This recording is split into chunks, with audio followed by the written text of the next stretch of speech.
아버지 하나님, 새날을 주심을 감사드립니다. 새날을 선물로 주셨사오니 저희들 모두가 창조적인 삶을 살아가게 하소서.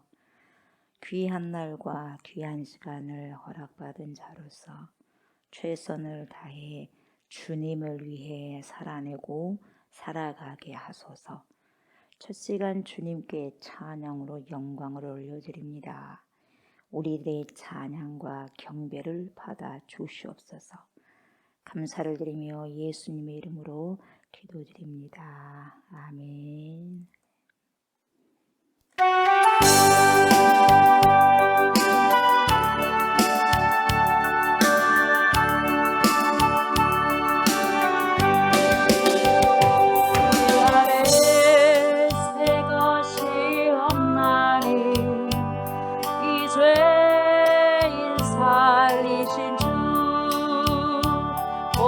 새롭게 되니 비추는 주의 놀라운 권능 찬양하세 우리 주 오 주여 영광 받으소서 새롭게 하소서 할렐루야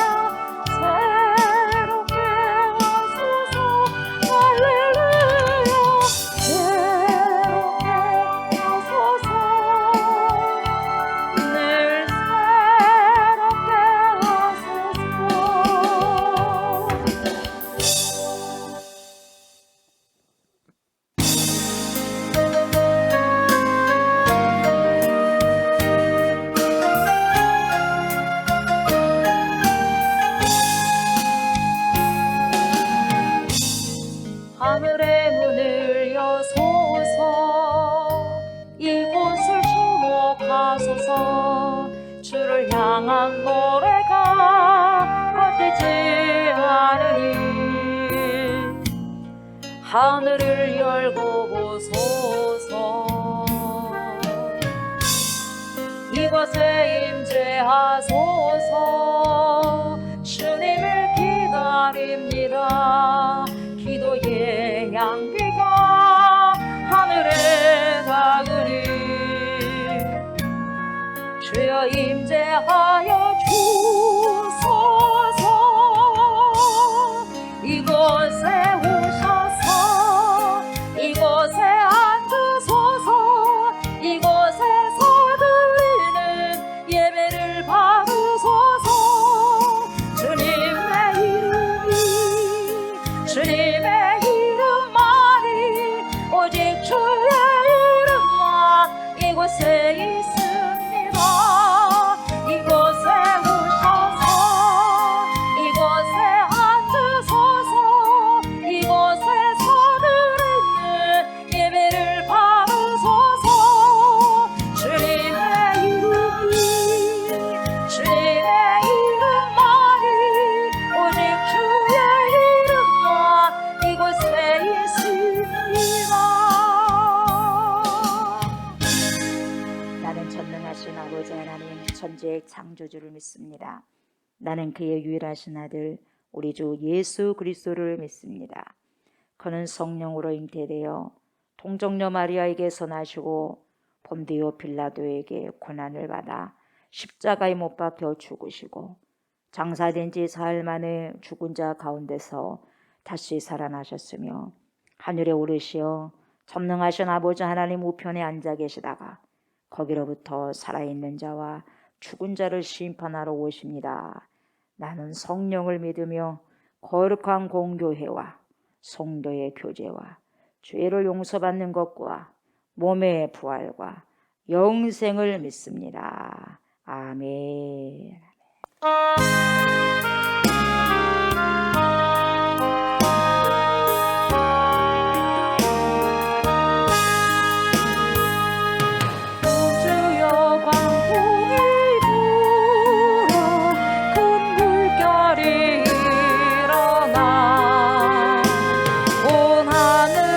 어둠에 쌓여 피할 곳을 모르니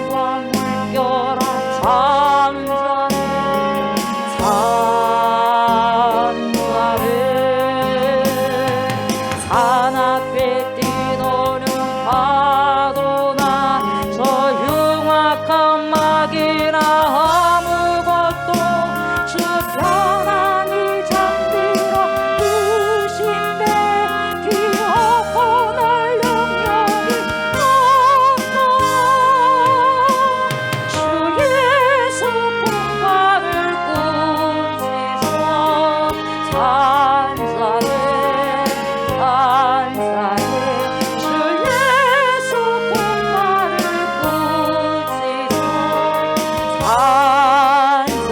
찬송하라 구주여 떨리는 내 맘 저 풍랑과 같아서 늘 불안에 사여서서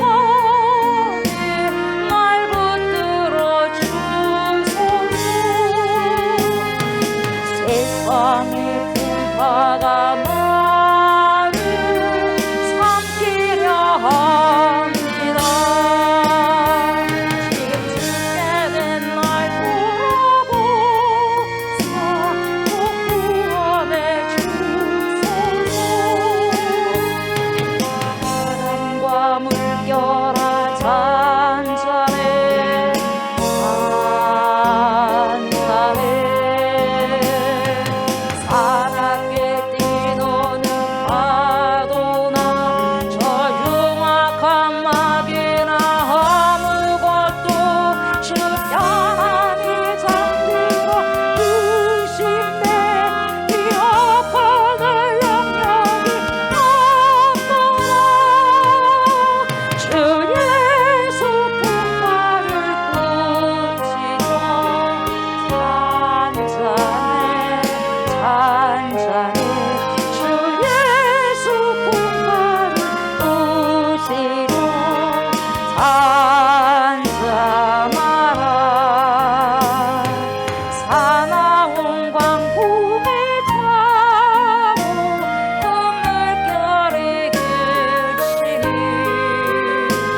그 잔잔한 바다와 같이 내 마음이 편하라 구주여 늘 함께 계셔 떠나지 마소서 복된 항구에 즐거이 가서 그 언덕에 쉬리라 큰 영감을 느껴라 잔잔해 잔잔해 사납게 뛰노는 파도나 저 흉악한 마귀나 아무것도 주 편안히 잠들어 유심해 기어보는 능력이 없구나 주 예수 분만을 뿜지서 찬찬해 찬찬해 주 예수 분만을 부지고 찬양하라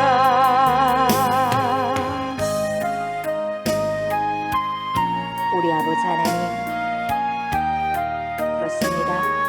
내 안에 우리 안에 우리 주 예수 그리스도께서 부재한다면, 계시지 아니한다면 얼마나 불안하겠습니까? 큰 파도가 일듯이 내 마음에도 우리의 마음에도 그런 아버지 불안의 풍랑이 몰아닥치지 아니하겠습니까? 내 안에 진정한 평안과 내 안에 진정한 참 기쁨은 오직 우리 주 예수 그리스도 안에 있다는 것을 이 시간에도 기억하고 선포합니다. 그리고 찬양으로 하나님께 고백을 드렸습니다. 하나님, 내 삶에 우리의 삶에 예수 안에 있다는 것이 가장 큰 즐거움이요 가장 큰 기쁨이요 가장 큰 평안이라는 것을 다시 한번 깨닫고 주님 앞에 하루를 시작하기 전에 고백하고 선포하오니 우리의 고백을 주님 받아 주시옵소서. 이 시간에도 주님의 말씀 앞에 섭니다. 더 참된 기쁨을 누리고자 예수 안에 그런 참된 기쁨과 평안이 있다는 것을 더 많이 캐내고자 주님 앞에 섰사오니 말씀을 통하여서 더 깊이 더 높이 주님을 누리고 주님을 마시고 먹는 귀한 시간 되게 하여 주시옵소서. 감사를 드리며 예수님의 이름으로 간절히 기도드리옵나이다. 아멘. 요한복음입니다. 요한복음 6장 16절부터 21절까지 보도록 합니다. 16절부터 21절까지 합독을 하도록 하겠습니다. 저물매 제자들이 바다에 내려가서 배를 타고 바다를 건너 가버나움으로 가는데 이미 어두웠고 예수는 아직 그들에게 오시지 아니하셨더니 큰 바람이 불어 파도가 일어나더라. 제자들이 노를 저 12여리쯤 가다가 예수께서 바다 위로 걸어 배에 가까이 오심을 보고 두려워하거늘 이르시되 내니 두려워하지 말라 하신대. 이에 기뻐서 배로 영접하니 배는 곧 그들이 가려던 땅에 이르렀더라. 아멘. 오늘 내용은 바다 위로 걸어오신 예수님에 대해서 설명이 되어져 있습니다. 16절, 17절을 보니까 날이 저물매 이렇게 나옵니다. 그래서 시간적인 배경이 저녁으로 향하고 있어요. 그래서 저물매의 제자들이 바다로 내려갑니다. 바다에 내려가서 배를 타고 바다를 건넙니다. 건너서 어디로 가려고 합니까? 가버나움으로 가는데 이미 어쨌어요? 어두웠고 16절에 저물매 17절에 뭐가 나와요? 어두웠고 예수는 아직 그들에게 어째요? 오시지 아니하셨더니. 그러니까 상황적인 설명에 굉장히 정확하게 계속해서 언급을 하고 있어요. 저물매, 날이 저물매, 이미 어두웠으니 예수는 오시지 않았습니다. 저물었고 어두웠고 예수님이 안 계셨어요. 그러니까 어떤 상황이라는 것을 구체적으로 설명해 준 이 단어가 방금 제가 말씀드린 거예요. 저물었고 어두웠고 예수님 부재고. 다시 말하면 여러분 앞에서 봤던 오병이의 기적에서는 이런 상황 설명이 없었어요. 공간복음에서는 있었지만은 요한복음에서는 그런 설명이 장황하게 안 나옵니다. 그런데 이 부분에서는 오히려 뭐요? 이 상황 설명이 2절만 해서도 여러분 3가지로 나타나잖아요. 자세히 구체적으로 말씀해주고 있다 이 말이죠. 그러죠? 네.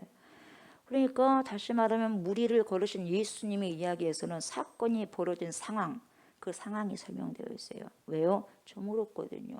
왜요? 어두워졌거든요. 왜요? 예수님이 부재거든요. 아니 계시거든요. 그러니까 예수님의 부재가 빚어냅니다. 빚어내고 있는 제자들의 마음속에는 뭡니까? 두려움이 확 쳐 있는 거예요. 내 안에 두려움이 젖어 있다. 내 안에 불안이 젖어 있다는 예수님 부재요. 예수님 생각하지 않고 있다는 거거든요. 그 속에서 은밀하게 진행되고 있는 두려움을 드러내기 위한 장치들이 바로 이 요한은 이렇게 설명한 거예요. 저물었다. 어두웠다. 예수님 악인이 오셨다. 예수님 부재다. 이렇게 드러내고 있어요. 그래서 이 시간의 흐름 속에서 그 시간이요 제자들의 마음속에서 무엇으로 누적됩니까? 두려움이요. 두려움으로 누적되어 있어요. 이것을 지금 보여주고 있는 거예요. 이것을 요한복음 기자의 사도 요한은 놀랍도록 표현을 하고 있어요. 이 문학적인 표현을 썼다 이 말이죠. 굉장히 놀라운 것입니다. 여러분. 이걸 보면서 그냥 대충 우리는 읽었겠죠. 저물었어요? 어두웠어 이미. 예수님 오시지 않았어. 이게 상당한 겁니다, 여러분.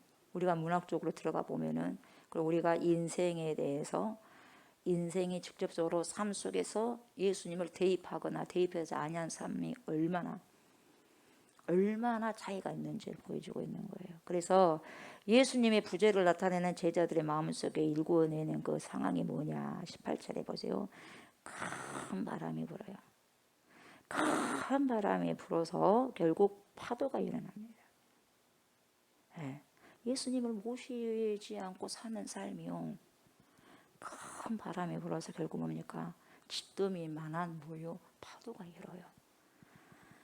여기서는 실제적으로 파도가 일어난다고 했어요. 실제적으로 파도가 일어났어요, 여러분. 우리가 더욱더 영적으로 문학적으로 이렇게 들어가 보면은 파도는 이미 제자들의 마음속에 일고 있었던 거죠. 일고 있었어요. 예. 그래서 실제로 파도가 일고 있었지만 이 요한복음의 맥락 속에서 내용을 들여다보면 제자들의 마음속에도 뭐가 일었어요? 파도가.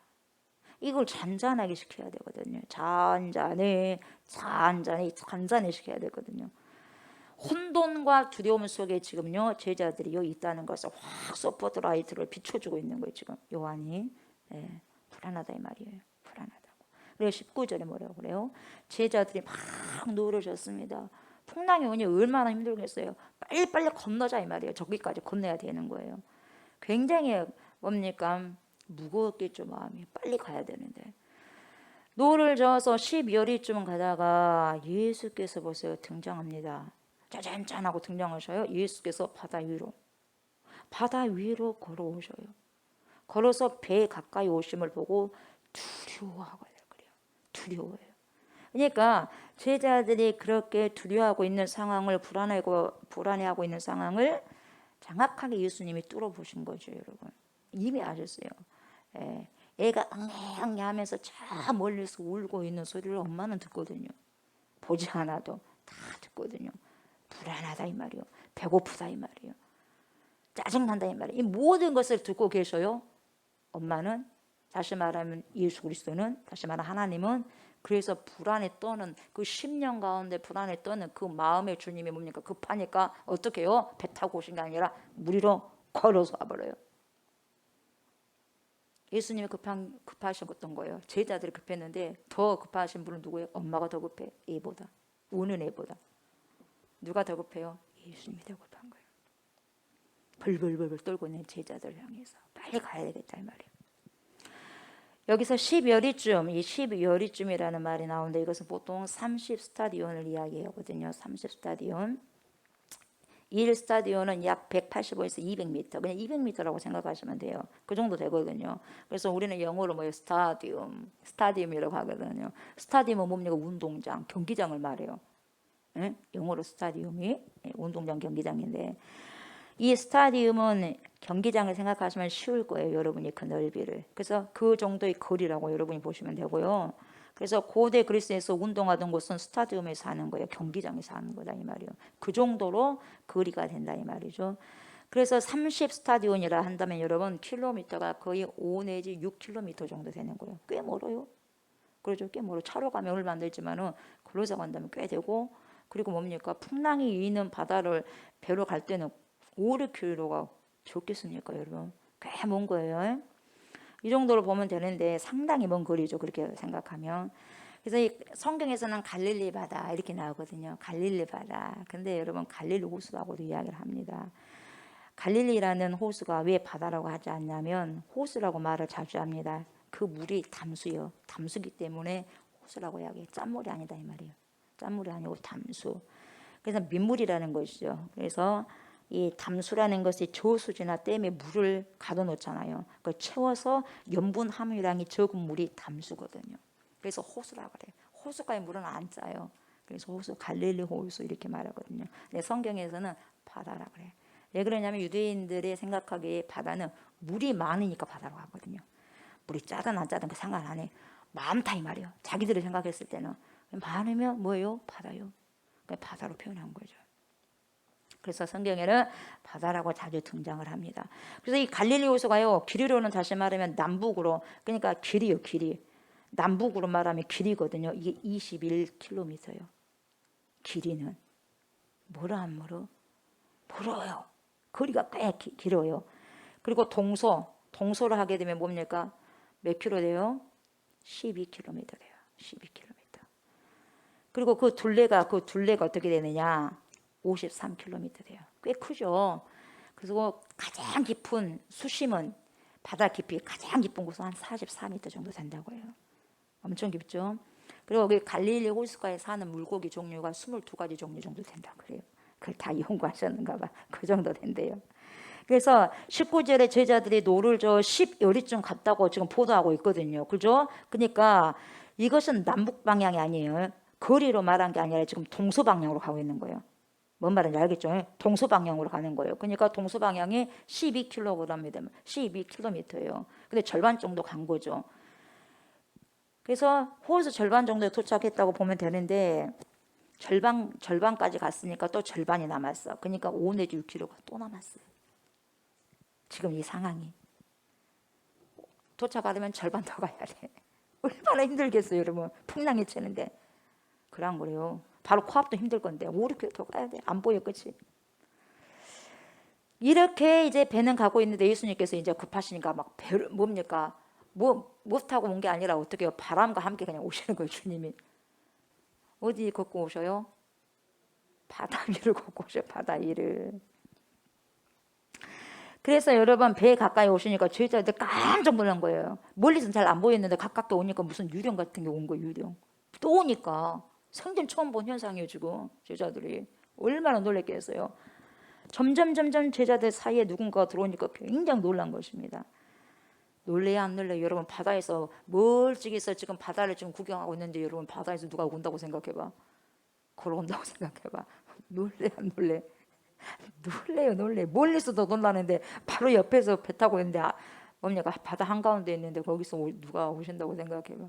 놀랄 일이에요. 제자들은 뭐라 그럴까 아니라 놀랄 일이에요.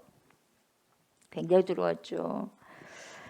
근데요, 여러분, 성경에서 여러분 바다 위를 걸을 수 있는 존재는요, 오직 창조주만이 걸을 수 있다고 나오거든요. 그러니까 그분이 누구인가를 우리가 봐야 돼요. 오직 창조주만 걸을 수 있어, 바다 위를. 근데 그분이 예수예요. 그러면 그분이 지금 누구란 말이요? 하나님이라는 거거든요. 그래서 욥기 9장 8절을 보면은 이런 말씀이 나와요. 그가 홀로 하늘을 펴시며, 하늘을 펴요? 그가 홀로 하늘을 펴시며 바다 물결을 밟으시며, 그 바다 물결을 밟고 오시는 거예요. 그분은 창조주다 이 말이에요. 창조주만이 할 수 있다는 거죠. 그래서 하나님께서 하시는 일이 뭡니까? 하늘을 펴시는 거고, 그리고 바다 물결을 밟으신다고 하셨거든요. 그리고 시편 18편 15절에서 뭐라고 말씀하시냐면은 이렇게 또 말씀하고 계셔요. 이럴 때에 여호와의 꾸지람과 콧김으로 말미암아 물 밑이 드러나고, 여호와의 꾸지람과 콧김을 통해서 물 밑이 확 드러나고 세상의 터가 나타났다. 그 정도로 여호와의 유력이 창조주니까 그렇게 하실 수 있다는 거예요. 그러니까 여러분 바다는요, 혼돈의 세력과 관련이 있어요. 혼돈. 예. 그래서 왜 혼돈이냐? 그 이유는 바다 깊이를 여러분 알 수 있어요, 없어요? 알 수 없어요. 겉에서 본다고 알 수 있는 게 아니거든요. 그리고 그 속에 무엇이 있는지 다 몰라요. 다 들여다 보이지 않거든요. 그리고 가끔 바람을 일어가지고 배를 뒤집히기도 해버려요. 뭐가? 바다 물결이. 예. 잔잔한 것만 있는 게 아니에요. 그리고 바람이 일어난 까닭, 여러분 왜 풍랑이 일겠어요? 잘 몰라요. 알 수 없어요. 우린 잘 알 수 없는 거예요. 과학적으로 뭐라고 하지만은 잘 알 수 없는 거예요. 우리가 알 수 없어요. 그러니까 혼돈의 괴물이 그 속에 있다는 그러한 느낌이 있었다 이 말이에요. 이 사람들에게는. 예. 그러니까 바다가 극복된 세계가 바로 뭐예요? 바다를 극복할 수 있는 세계는 오직 이 지상에서는 없어. 바다를 극복할 수 있는 세계는 하나님 나라 위에는 없다는 거예요, 여러분. 예. 우리 인생의 바다를, 풍랑 있는 바다를 극복할 수 있는 방법은 하나님의 나라가 임해야 한다 이 말이에요, 여러분. 아멘. 그런데 예수 그리스도께서 여러분 파도가 일고 있는 그 무리를 걸어오셨다는 사실이 뭡니까? 그 행위 자체가 뭡니까? 기적의 행위의 목적이 있는 게 아니라 이분이다. 이분이 어떤 분이냐? 이분이 하나님이시다. 창조주시다는 것을 이야기해 주고 있는 거예요, 여러분. 그러니까 요한복음에는 기적에 관심이 있는 게 아니에요. 그 표적을 통해서 이분이 누구신가에 대해서 계속해서 말씀하잖아요. 그래 안 그래요? 이분이 하나님이다. 이분이 하나님이야. 무리를 걸을 수 있는 분이 창조주 외에는 없어. 이걸 계속 보여주는 거예요. 인간은 여러분 무리를 걷도록 창조된 게 아니에요. 그러니까 무리를 못 건다고 해서 애기게 믿음이 없네. 그렇게 하면 안 돼요. 베드로가 걷다가 놀래가지고 또 빠져버리잖아요. 에게 믿음도 없이. 그렇게 할 수 없어요. 물론 믿음이 없으니까 그럴 수 있겠지만 인간은 바다 위를 못 걷게 돼 있어요. 누구만 걸어요? 창조주. 아멘. 창조주. 막 못 걸은다고 습할 이유가 하나도 없는 거예요, 여러분. 아멘. 무리를 걷는 사람을 보면 우리는 기적이라고 하는데요. 여러분 더 깊이 들어가 보면 여러분 정작 자신의 발로, 저와 여러분의 발로 이 지상을 밟는 것이 기적인 줄 모르는 사람이 너무 많아. 이게 진짜 기적이에요. 내 발로 지상을 걸을 수 있다는 게 이게 기적이라고 여러분. 이걸 모르는 사람이 너무 많아. 무리를 거르는 것만이 기적이라고 생각하는 거예요. 병든 사람이 누워있다가 병상에서 벌떡 일어난 것을 뭐라 그래요? 기적이라고 그러거든요. 그런데 오늘 내가 산자의 땅에 있다는 것이 기적인 줄 모르는 사람이 너무 많다는 거예요. 죽은 자의 땅이 아니라 산자의 땅에 있다는 게 이게 기적이거든요. 이해가 되십니까? 이것을 모른다는 것이 바로 인간의 문제예요. 인간의 문제. 그래서 여러분 영화에서 이 몬트리올 예수라는 영화가 있는데 여러분 기회가 있어 한번 좀 이것도 이제 봐보십시오. 몬트리올 예수. 여기에는 주인공이 예수님에 대한 연극을 하게 됩니다. 여러분 연극을 진행하다가 예수님의 삶 속으로 깊이 들어가게 되는 자신의 모습을 다룹니다. 그래서 이 영화 안에서도 무리를 걷는 모습을 연극을 합니다. 실제로 연극을 해요. 근데 연극을 시연을 하는데 관객이 보이지 않게 뭡니까? 물 밑에 받침대를 대놓고 걷는 장면이 나와. 예, 그런 장면이 나와요. 그렇지만 여러분 사람은 물 위를 걷도록 되어 있지 않습니다. 아멘. 예, 그것을 바라고 소망해서는 안 돼요. 주님께서 인간에게 주어진 것을 최선을 다해서 살아내고 살아가면 돼요. 우리에게 주어지지 않는 걸 막 하려고 하면 큰일 나요. 여러분. 아멘. 네, 그것만 해도 충분합니다. 아멘. 그것만 해도 충분해요. 정말 여러분 우리가 소중한 것을 버리고 어떻게 보면요 우리가 공경에 처할 때만 그때만 하나님께서 동행한 것처럼 느껴지는데 그러지 않아요. 우리 예수님께서 벌써 제자들 막 그렇게 하고 있으니까 그때 막 굉장히 빠르게 물결 위를 가르고 오시는데 그때만 함께 하신 게 아니다 이 말이에요. 여러분 항상 함께 하셔요. 아멘. 내가 너무너무 힘들 때 주의한다고 그때만 오신 게 아니라 항상 평안할 때도 함께 계신다 이 말이에요. 못 느낄 뿐이죠. 그러나 우리는 느껴져야 돼. 아멘. 이게 성령 충만이거든요. 아멘. 항상 나와 함께 하시는 임마누엘 하나님을 느끼시면서 사셔야 돼요. 아멘. 그거 잊지 마시기 바랍니다. 20절 보니까 이르시되 내니 두려워하지 말라 하셔요. 깜짝 놀라니까 또 제자들이 나다 나. 내니 두려워하지 말아라. 나다. 두려워하지 마라. 겁내지 마. 나야. 에고에임이. 헬라어로 에고에임이. 그죠? 나는 나다 이 말이요. 나는 선한 목자다. 나는 빛이다. 나는 생명의 떡이다. 계속 나오지 않습니까? 나는 생명이다. 나는 부활이다. 막 이렇게 나오잖아요. 이게 에고에임이요. 나는 나다 이 말이에요. 그러니까 하나님의 이름을 나타낼 때 모세가 하나님 뭐라고 할까요? 당신 이름을 뭐라고 할까요? 물어보면 뭐라고 할까요? 그러니까 출애굽기 3장 14절에 뭐라고 그래요? 나는 스스로 있는 자니라. 스스로 있는 자. 누가? 하나님이. 나는 스스로 있는 자다. 뭐 나는 나다. 나는 나요 그냥 존재해요. 그분이 하나님이요. 창조주. 그 누구도 창조하지 않는 그냥 되신 분. 나는 나다. 영어로는 뭡니까? I am who I am. 나는 나다 이 말이에요. 내니 두려워하지 말라. 이게요 하나님이요. 하나님 이름이 뭐예요? 나다. 나는 나다. 뭐라고요? 나는 나다. 하나님 이름이. 하나님을 의미하는 거예요. 나는 나다. 에고에임이. 이걸요 이 단어를 우도적으로 썼다는 것은 뭐냐? 자신의 존재를 드러내시는 거예요. 나는 하나님이 아니고요. 에고이면 나는 나다. 나는 스스로 있는 자다는 거예요. 이 말은 하나님의 자기 계시 표현 방식입니다. 여러분이 에고에이미가. 그래서 예수 그리스도께서 어떤 존재인가를 요한복음에서는 우리에게 정확하게 보여주고 있어. 누구의 신성을 강조하니까 예수 그리스도가 하나님이야 이거예요. 아멘. 요한복음에서 이 신성을 가리키고 굉장히 이걸 중요하게 하기 때문에 그걸 보고 들어가셔야 돼요. 21절 보니까 나다 놀라지 마라 두려워하지 말라 하니까 제자들의 반응이 어때요? 이에 기뻐서 배로 영접하니 얼마나 좋았겠어요. 여러분 불안해 갖고 있었는데 얼마나 좋았겠어요. 얼마나 기뻤겠어요. 여러분 불안해 그냥 창백해 가지고 있을 건데 이에 기뻐서 배로 영접하니 배는 곧 그들이 가려던 땅에 이르렀더라. 아멘. 자 제자들의 반응이 뭐예요? 기뻤어요. 그래서 배로 영접했어요. 공관복음서에 보면 여러분 예수님께서 물 위로 걸어오실 때요 제자들이요 사람들이 두려워합니다. 똑같이 두려워합니다. 마태복음 14장 26절에서 뭐라고 표현하냐면 제자들이 그가 바다 위로 걸어오심을 보고 놀라. 뭐라 그래요? 유령이다. 유령이야. 유령. 막 그랬어요. 유령이라 막 그랬어요. 유령으로 봤어요. 무서워해서 막 무서워서 막 사람 살려 막 그렇게 했죠. 소리 질러서 하면서 어찌할 바도 몰랐을 거예요. 그러니까 또 깜짝 놀라니까 27절에 뭐라고 하냐면 예수께서 즉시 이르시되 뭐라 그래요? 즉시 이르시되 안심하라. 나니 두려워하지 말라. 나다. 두려워하지 말라. 안심하라. 그래요. 그러니까 또 한 사람이 등장합니다. 누가 등장하겠어요? 급한 사람이 또 들어와. 누가 들어와? 베드로가 툭 튀게 나와요. 또 뭐라고 하냐면 14장 28절에 베드로가 대답하여 이르되 주여 만일 주님이시거든 나를 명하사 물 위로 오라 하십시오. 그러니까 뭐라 그래? 오라 하시니 베드로가 막 가.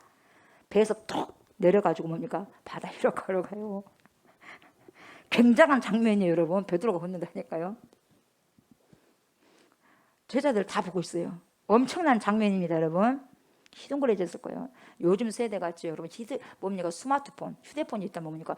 그 광경 놓칠 수 없어. 다 찍었고 막 영상 다 올릴 거야. 참 안타까워. 그때 그게 없어서. 그죠? 네, 지금이라면 그럴 거예요.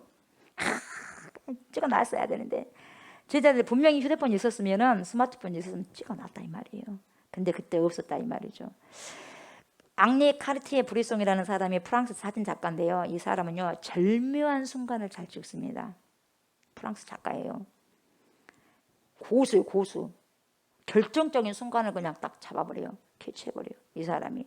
누가요? 브리송이. 그래서 결정적 순간을 찍는 것으로 유명한 사람입니다. 이 사람이. 화가들도 그림을 그릴 때요 결정적인 순간에 그림을 확 그려버려요. 그걸 포착해버려요. 그러니까 화가요. 예, 보통 사람하고 다르는 거예요. 그래서 베드로가 풍랑이 있는 바다에서 배 밖으로 발을 딱 내딛는 장면 있잖아요. 그 장면을 많이 그려요, 화가들이. 그러니까 이것이 예사롭지 않다 이 말이죠. 보통 장면이 아니에요. 어쨌든지 베드로가 바다 위를 좀 걸었어요. 많이 걸었으면 얼마나 좋았겠어. 좀 걸었어요, 좀. 좀 걸었어요. 예? 얼마 되지 않아 곧 바다에 푹 빠지는 거예요. 그러니까 마태복음 14장 40절에 뭐라고 30절에 뭐라고 하냐면 바람을 보고 무서워. 뭘 봤어요? 순간 예수님을 봐야 되는데 뭘 봤어? 바람을 봤어. 예수님만 보고 그냥 갔었어야 되는데 순간 뭘 봤어? 바람을 본 거예요. 바람을 보고 무서워 막 빠져. 그래서 뭐라 그래? 소리 질러. 주여 살려주세요 이거요.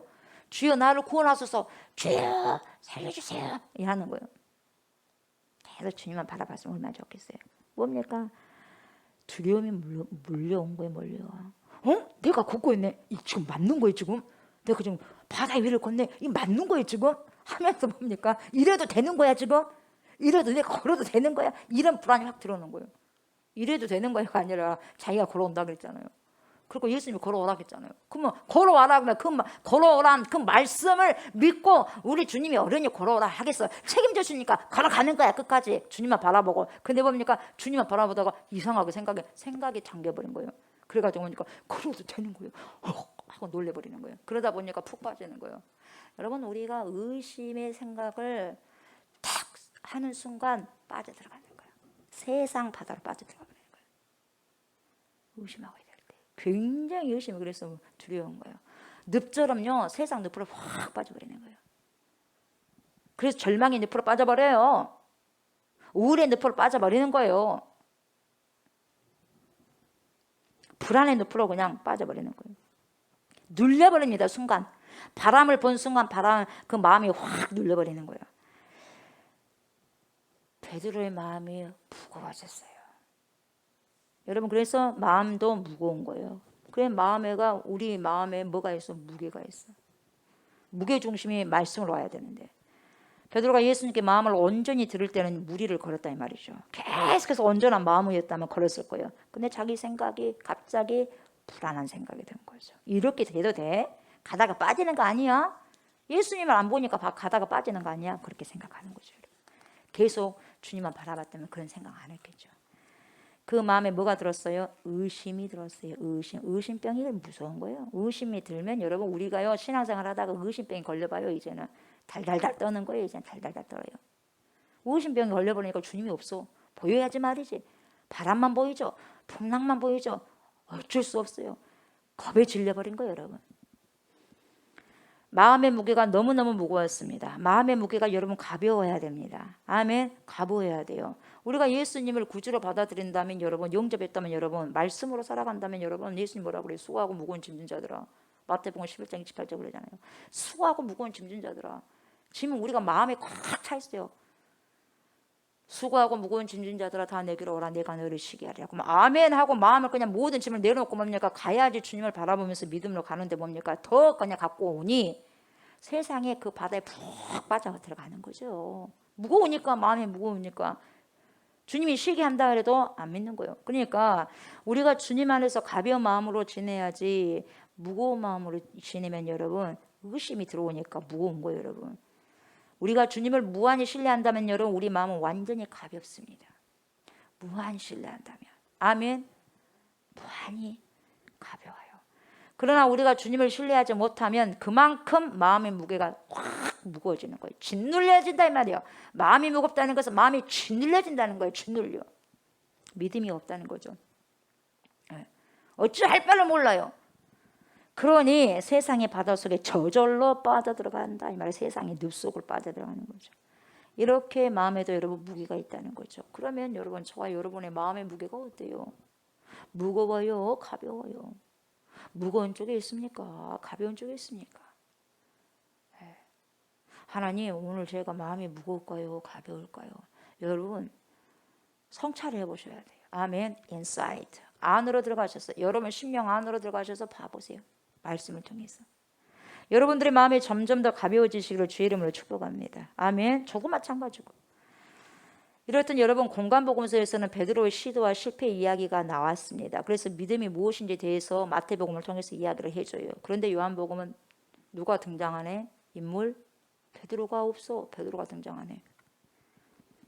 그냥 예수님께서 뭐라고 그래요? 내니 두려워하지 말라. 나다, 나 두려워하지 말라. 이렇게 말씀하시면서 등장합니다. 그러자 이 제자들이 어떻게 했다고요? 기뻐요. 기뻐서 배로 영접했어요. 나다. 그렇게 하신 분이 함께 있을 때 여러분, 인간이 누릴 수 있는 것이 뭐예요? 근원적 기쁨이에요. 그냥 기쁨이 아니에요. 그 주님과 근원적인 생명의 근원과 함께 있다 보니 그 기쁨이 가짜 기쁨이 아니에요. 금방 사라지는 기쁨이 아니에요. 계속 유지되는 기쁨. 뭔가는 모르지만 기뻐요. 뭐가 주어져서 기쁜 게 아니라 그냥 기뻐요. 사람이 뭐 때문에 좋아? 주니까 좋아? 아니, 그냥 좋아. 사람도 그냥 좋아하지 진짜 좋은 거예요. 그냥 좋아. 봐도 그냥 좋은 거예요. 그죠? 그냥 기뻐. 이 근원적 기쁨. 그분이 오시니까, 내 안에 그분이 오시면 여러분 참된 기쁨의 속에서 맛보며 살아갈 수 있어요. 근원적 기쁨. 누가 줄 수, 밖에서 공급된 게 아니에요. 내 안에서 공급되는 거예요. 그분을 통하여서. 아멘. 우리는 여러분 참 기쁨을 그분 안에서만 누릴 수 있는 거예요. 그래서 여러분, 우리가 예수님 안에 있을 때, 그분 안에 거할 때 비로소 무엇을 맛볼 수 있어요? 참된 기쁨 맛봅니다. 아멘. 참된 기쁨. 이것을 여러분 꼭 remember, 기억하시기 바랍니다. 기쁨을 여러분 세상에서 찾고자 하지 마십시오. 절대로 세상에서 못 찾아요. 세상에 있어야지 말이지. 있어야지 찾지. 보물 찾듯이. 내 안에 있어. 아멘. 내 안에 있어요. 다른 사람도 아니요. 다른 물질도 아니요. 내 안에 있어. 내 안에. 절대로 세상에서 밖에서, 내 밖에서 찾을 수 없는 거예요. 잠깐 주는 기쁨이 있겠지만 영접했을 때 엄청나게 기쁜 거예요. 여러분. 잠깐 주는 세상의 기쁨은 있겠지만 참 기쁨이요, 영원한 기쁨이요, 근원적인 기쁨은 오직 예수님 안에 있는 거예요. 아멘. 21절 보세요. 이제는 그렇게 기뻐서 배로 영접하니 배는 곧 그들이 뭐예요? 가려던 땅에 이르렀더라. 아멘. 여러분, 그 배가요 가려던 땅에 이르렀어요. 그냥 배가 쓱 가버렸어요? 배가 혼자 쓱 가가지고 도착했어요? 시편 107편을 보면요, 시편 107편 29절 30절을 보면은 뭐라고 나오냐면 이렇게 말씀하고 계셔요. 광풍을 고요하게 하사 물결도 잔잔하게 하시는도다. 잔잔해. 그들이 평온함으로 말미암아 기뻐하는 중에 여호와께서 그들이 바라는 항구로 인도하시는도다. 이렇게 말씀하고 계세요. 그래서 시편의 말씀이 곧 예수님의 삶으로 펼쳐지는 현장이에요. 여기가 지금 시편의 말씀이 실행되어진 현장이 바로 이곳입니다. 여러분. 말씀으로 오셔서 말씀으로 살다가 말씀으로 가십니다. 누가? 예수 그리스도께서. 우리도 말씀으로 살다가 말씀으로 취하고 말씀으로 가야 돼요. 살다가 말씀으로 가야 돼. 그래야지 영혼이 남아요. 용준하는 게 말씀이기 때문에. 아멘. 믿음으로 하는 것이 영혼이 남는 거예요. 그래서 여러분 시편 107편이 예수님께 현실이 되는 것이에요. 기뻐합니다. 그리고 바라던 항구에 당도합니다. 누구를 모셨을 때 이런 역사가 일어납니까? 바로 우리 주 예수 그리스도를 모실 때 이런 삶의 역사가 일어납니다. 아멘. 우리 예수님은요 인간이십니다. 저와 여러분 같은 똑같은 인간이십니다. 그러나 하나님이시기도 하신 분이에요. 아멘. 우리는 하나님이 아니요. 우리 예수님은 인간이시면서도 하나님이시요. 아멘. 네. 시종일관 요한복음은 여러분 예수님이 어떤 분이신가에 대해서 계속해서 말씀해주고 있어요. 이 사건이 또한 여러분 예수님이 하나님이시라는 것을 정확하게 증언하고 있어요. 바다 위를 걷는 것. 아멘. 말씀을 마무리합니다. 오늘 말씀을 통해서 우리가 기억해야 할 것이 있습니다. 세 가지로 요약해 보았습니다. 이 세 가지를 꼭 기억하시기 바랍니다. 기억하시고 기도로 오늘도 이 세 가지를 놓고 붙잡고 충만한 기도를 하십시오. 아멘. 충만한 기도를 하십시오. 풍성한 기도. 첫 번째는 우리 안에 예수님이 안 계시고 부재 중이시다면 여러분 두려움과 불안은 계속 일어날 겁니다. 이런 두려움과 불안을 없앨 수 있는 방법은 오직 한 가지입니다. 뭐예요? 예수 그리스도를 내 마음에 영접하는 거예요. 아멘.